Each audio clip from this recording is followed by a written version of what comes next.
Are you ready? Because we're going 5 pounds down every 4 weeks in 2022, and today we're losing weight with weights. Grab your dumbbells and let's go. All right, beautiful bees, get your dumbbells out of the way and let's get moving and grooving. And that means that we're gonna get started with some arm circles with high knees. You guys, welcome to the workout. I'm Paula B. I'm your best middle-aged fitness friend. And around here, we are all about making peace with your menopausal body by finding a healthy weight and moving in ways that feel like self-love. And do you know what feels like self-love? I know you do. It's losing weight with the 5-0 method, where every day we do the same 5 things that make you say, oh, I had no idea that losing weight could be this easy and fun. Every day we eat the right number of calories, which is not necessarily less than you were eating before. Every day we drink the right amount of water, which is half your body weight in pounds in ounces of water. Every day we get the right amount of sleep by going to bed at the same time every night, getting up at the same time every morning, and not worrying too much about how much in between was actually sleep. Let's go ahead and do some arm crossers with booty kickers every day. We exercise moderately with a workout like this one that is not necessarily more than you were doing before. And my friends, the most important of the 5 things is every day we manage our minds by finding our thoughts and deciding if they're helpful. And today's helpful thought is one I have been thinking about a lot recently, and I'm going to tell you all about it while we're lifting weights today. I am comfortable. How does that make you feel? That's how you know, by the way, whether or not it's helpful. If you feel good, it's a good, helpful thought. If you feel, I don't know about that, then it is not a helpful thought. Repeating an unhelpful thought to yourself is, just in case you didn't know it, unhelpful. Let's go ahead and do some welcome to my homes. It's why we find our thoughts. When you find an unhelpful thought and you label it as such, your brain will automatically, I'm not going to tell you that it's going to think that thought less, but it will think it in a different way that feels less truthful, that feels unhelpful. Like when you recognize it and categorize it as unhelpful, it kind of takes care of itself. And that's why we find all those junky thoughts in our heads, and why we purposely think helpful thoughts that can help get us where we're going. Hey, speaking of getting where we're going, you guys, today the handy dandy gym boss is set for 45 seconds. Nice, long, generous intervals. We are sinking into this beautiful strength training workout. Gonna repeat the circuit twice. It's so straightforward. It's so comfortable. Go ahead and grab your dumbbells. And feel free to grab something lighter than you think you normally would. Feel free to grab something, whatever feels right for today. Feeling moderate for today. We're doing squat presses, by the way. I didn't tell you that. We're squatting down and pressing up. We're squatting down and pressing up in a way that feels comfortable and good for you. If that means not squatting or not squatting all the way, or kicking instead of squatting, you help yourself.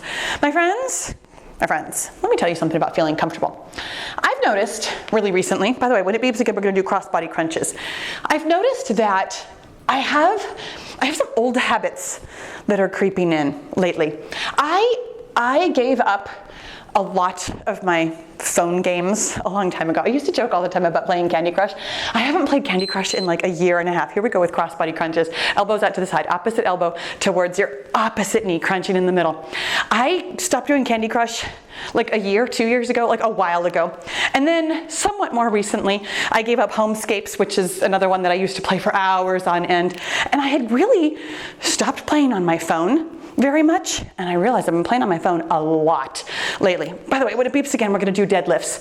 And I've been noticing it, and I've been not doing anything about it. I've been allowing myself to play, allowing myself to just do what I do, and noticing, okay, what's going on here? And I finally, just recently, decided that I was going to take a look at it, that I was going to sit down with my journal, and I was going to be like, what's going on? Why are you doing this? Deadlifts. Back is nice and straight, core is pulled in nice and tight. As you push your hips back, your torso will naturally tip forward. As we pull our hips back underneath us, your torso will naturally come back up. You don't need to bend down, you just need to push your hips back. Awesome job. Your butt is driving this train. And what I found in my journaling, which was very interesting to me, by the way, when it beeps again, we're doing curtsy curls. Going to be doing biceps curls with your arms and curtsy lunges if you'd like to. With your legs, you're welcome to just step back. You do not have to do a full curtsy lunge. Whatever feels comfortable to you. I realized that I was playing on my phone because I was seeking comfort.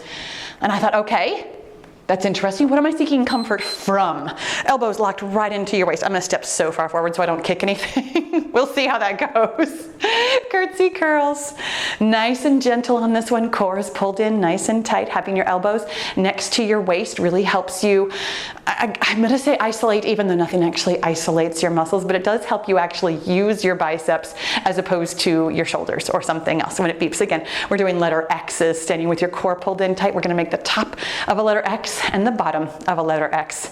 So the thing was, here in my journal, I was asking myself, what am I seeking comfort from? My answer was myself, my body, my life. And it was a little shocking, my brain offering me these things, and I was like, okay, so what's going on with that? Letter X's, core pulled in nice and tight. The top half of the letter X is up here. The bottom half of the letter X is down here. You guys have been noticing some more different changes in my body. Menopause is doing things that menopause does.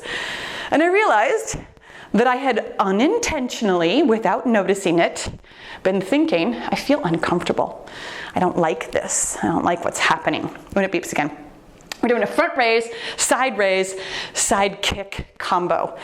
Help yourself to figuring out which leg, which arm, which everything is doing what. We've got plenty of time to enjoy the whole thing. And here we go. So front raise, side kick. And it's not really a side kick, it's more like a side raise. But if I said side raise, front raise, side raise, it would make less sense.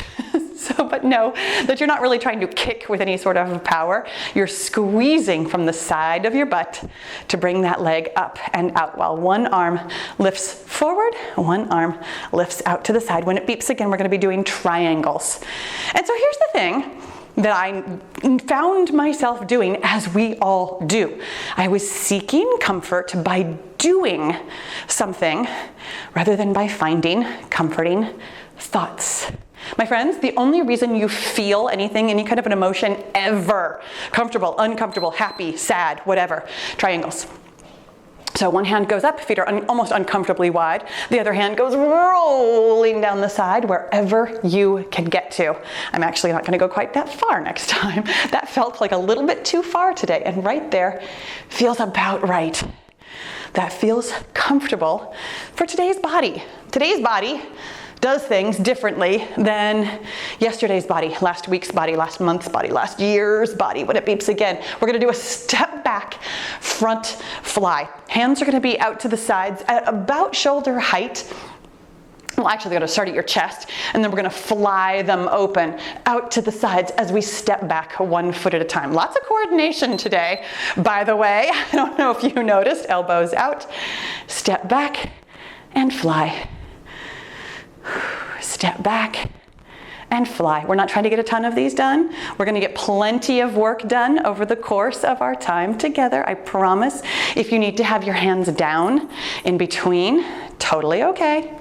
This is work, and I want it to feel moderate. I want it to feel comfortable for where you are today. When it beeps again, we're doing a delt raise side kick, which is basically like a super slow butter churn, but not exactly. We do butter churns sometimes for cardio. This one, we're raising our hands up and down in front of us while kicking one leg out to the side, but your leg is out to the side when your hands are up, which is different. Delt raise, side kick. Nice job. The only reason you feel anything, comfortable, uncomfortable, happy, sad, angry, excited, surprised, whatever, is because of a thought. Not because of something you're doing, not because of something that somebody said, not because of anything out in the world, but because you had a thought. I know, because for years and years, I said to myself, I feel so much better when I run. And there is some physiological aspect of that. You do get endorphins when you exercise. By the way, when it beeps again, we are doing, peekaboo high knees. That one's gonna be fun. It is. So elbows up, doing a peekaboo with one high knee at a time. Oh my gosh, and then the next one is oblique crunches. I'm already looking forward to it. This kind of felt like 3 shoulders in a row, and I did not plan on that. It is comfortable in its discomfort. The thing about trying to do something to feel better is that it's unreliable, my friends. If you feel something because of how you are thinking, for example, if you feel uncomfortable because you are thinking, I don't like my body, I don't feel good, things aren't working the way they used to, I can't do things the way I used to, by the way, straight out of my journal. And that is what's causing the discomfort. Oblique crunches. Okay, so hands are still up, but at least you get to rest the weights here. Elbow to the same knee on that same side. So squeeze and squish. Squeeze and squish on the other side. By the way, when it beeps again, we're doing a bent over row with a triceps kickback, and that is the last thing in our circuit. You've done such a great job. Those thoughts were creating the discomfort for me.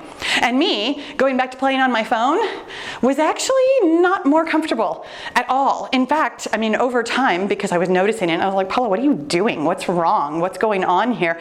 I actually felt increasingly uncomfortable because none of it was changing my thoughts. Bent over row. So we're going to come in almost like a half of a deadlift.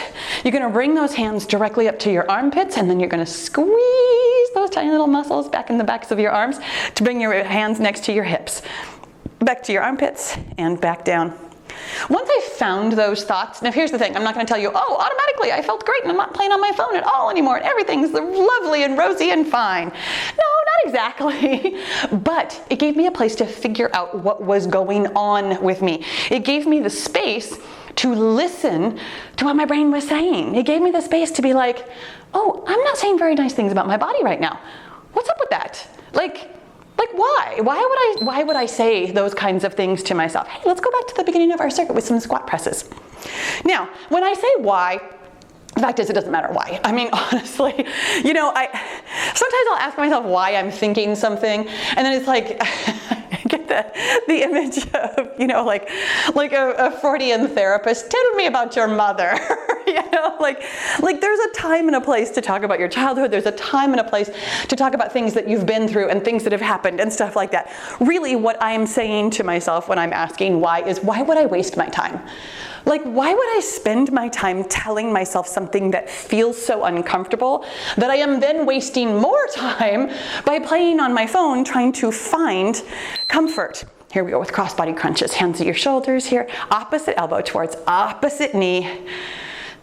When in fact, the most direct route to feeling good is to think loving, good, comfortable thoughts. Now, are they going to feel believable right away? Sometimes not. I am comfortable. I can picture times when I am comfortable. Like right now, I love lifting weights. You guys, I have really transformed myself from being an all cardio all the time kind of a girl to a man, oh man, I love weights kind of girl. When it beeps again, we're doing deadlifts, my favorite exercise in the world. But you can practice thinking something like, I'm in charge of my comfort. I know how to feel comfortable. I could feel comfortable. I'm learning to feel comfortable. There are all kinds of ways to manipulate this sentence for it to feel like a helpful thought for you. And if it doesn't, I mean, if you can't find one of those right away, don't force it. There's not a lot of science behind fake it till you make it. There's a lot of popular opinion behind fake it till you make it. Like, keep doing something until you feel better. Because sometimes we do something and it really does feel good. like it really does feel nice to exercise. It really does feel nice. Here we go with those curtsy curls. I'm gonna come up right up close and personal. Hi! Here we go with curtsy curls. Sometimes we lift weights and we really do feel strong and amazing and invincible and wonderful afterwards. Sometimes we go for a run and it feels awesome. We get endorphins. There are some physiological things that we do. Taking a bath relaxes your muscles, those kinds of things. However, the most reliable way to find comfort is to think something that feels comforting. And if I am comfortable, doesn't feel comfortable, doesn't feel comforting. When it beeps again, we're doing letter X's, by the way. Then find something else that does. And perhaps the most important part of this story, I don't think I glossed over it. Here we go with letter X's. But the thing that's really important is to find out why you're uncomfortable. And I know, here's the funny part of doing this kind of mindset work, you guys. When you're looking for the thought that feels uncomfortable, it's going to feel uncomfortable. Like thinking the thought, writing it down, it's gonna feel lousy. You're gonna write down something like, I don't like my body, and it's gonna make you cry. Like, it's a terrible thought. It feels awful. That's why you don't wanna think it. That's why you've been trying to push it aside. That's why you've been trying to ignore it and play on your phone instead. Am I right? When it beeps again. Front raise side kick. However, finding that thought, recognizing that it's just a thought. This is a thought my brain is offering me. It says nothing about me. It actually means nothing about my body. It means nothing about menopause. It means nothing about getting older. It means nothing about anything. It means that my brain offered me a thought and I didn't resist it, so it's just kept offering it to me. When you don't hear a thought in your head, your brain thinks it's a good thought. Your brain only wants to think things that keeps you alive. Like, that's its standard. It's like, hey, you know what? As long as we're alive, this must be a great thought. This must be the thought that's getting us where we want to go in life. Because your brain, it's an amazing supercomputer. Here we go with triangles. And also, it's just kind of a piece of meat with electricity running through it. It doesn't always know what you're thinking. It just knows that it wants to stay alive. So if that thought, I hate my body, and I feel lousy and terrible, and I'm getting old and nothing is going to ever be as good as it once was, keeps you alive, then that must be a good thought, according to your brain. And yet, I mean, I'm laughing, but it feels terrible. It feels terrible. Write it down on paper, recognize it for what it is. It's a spark of electricity that traveled through your brain and met with zero resistance, kept you alive, and then got thunk again and again and again. That's it. That's all of your thoughts are, my friends. When it beeps again, we're doing the step back, front fly. Yeah, here we are in Shoulderville again. Yes, have you noticed? Step back, front fly. I'm gonna do my elbows low on this one. Here we go. The thing about thinking lousy thoughts, they feel lousy, but they don't actually mean anything. They don't mean anything about you as a human being. You are a human being with a human brain that offers you terrible thoughts sometimes. That's all it means. It doesn't mean anything about you at your core. At your core, you are perfect and wonderful and whole and lovable and everything good in the world, truly. You just have lousy thoughts sometimes.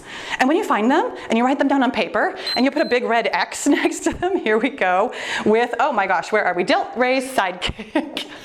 I totally lost my place on that one.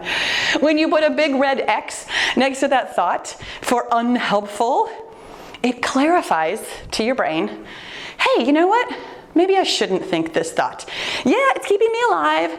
Yeah, it's doing what it's supposed to do. Yeah, it's very efficient in there. I've been thinking it for a while, but also, I mean, if it's unhelpful, maybe I should find a different thought.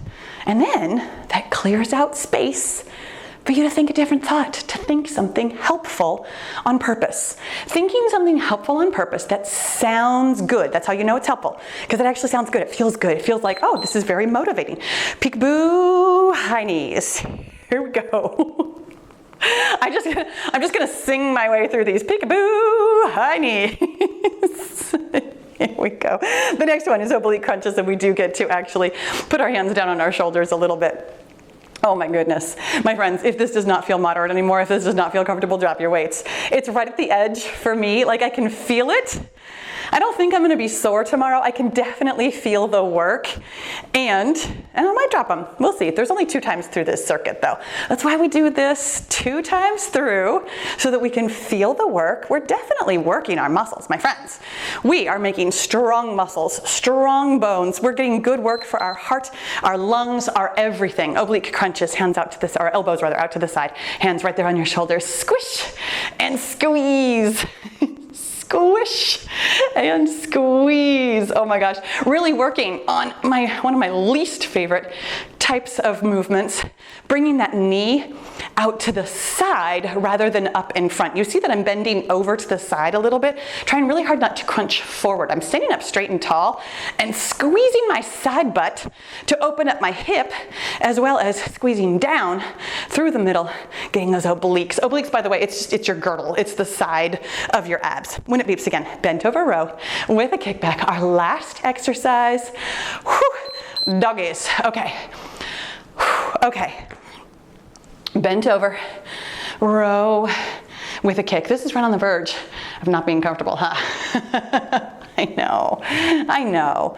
But the good news is, excuse me, that what you do doesn't make you comfortable or uncomfortable. Now, it can make you physically, for example, if you do accidentally lift too much, too heavy, too many today, you might be physically uncomfortable tomorrow. You might be sore. You might have some delayed onset muscle soreness. That does happen.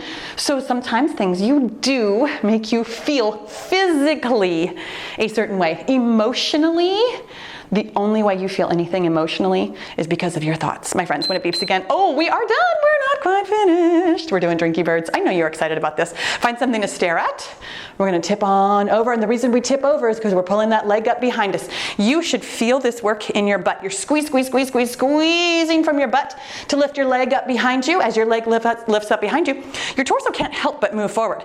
As you're lifting your leg up behind you, make sure that all of your toes are facing the ground. Your hip is not lifting up and out to the side. So your hips are staying level the entire time. So the leg that's lifting, that hip, is staying the same perpendicular to the floor as your other hip. We're going back and forth, one on each side here. We're going to do the whole 45-second interval by going back and forth rather than one interval. Oh my gosh, that was so fast. On one side, maybe I should have done one leg at a time. My friends, that was it. Put your dumbbells completely down and let's cool it down. That felt good, right? It felt comfortable. It felt just right for today. It felt like enough, because it always is, my friends. The way we lose weight, it's not just from lifting weights. In fact, if today was like right on the verge of moderate for you, you might see a bump up on the scale tomorrow. That's a normal fluctuation. That is your body doing exactly what your body does. In some senses, that is good news, because it means that your body is responding to weights the way that it's supposed to, which is to say with a little bit of inflammation. And then as it clears the inflammation, it will make your muscles stronger and your bones stronger. Excellent news. A little hard to see on the scale sometimes, but I promise overall, over time, in that slight caloric deficit, doing the 5-0 method things, let's go ahead and open it up, you will lose weight if you're trying to. Give yourself a big hug. Oh, and a pat on your super strong, comfortable back. What a good job you did today. Super proud of you. I know this was kind of a lot. Welcome to me verbally journaling for you today. But my friends, this is the work we do. This mindset stuff is the thing that makes the difference on your weight loss journey. It is. These 5 things that we do, they all come from your mind. Hey, here on screen, in fact, there is the 5-0 method. There's a link down in the description box below, just in case you haven't downloaded it yet. Oh my gosh, thank you so much for working out with me. Make sure you subscribe before you go, and I'll see you tomorrow.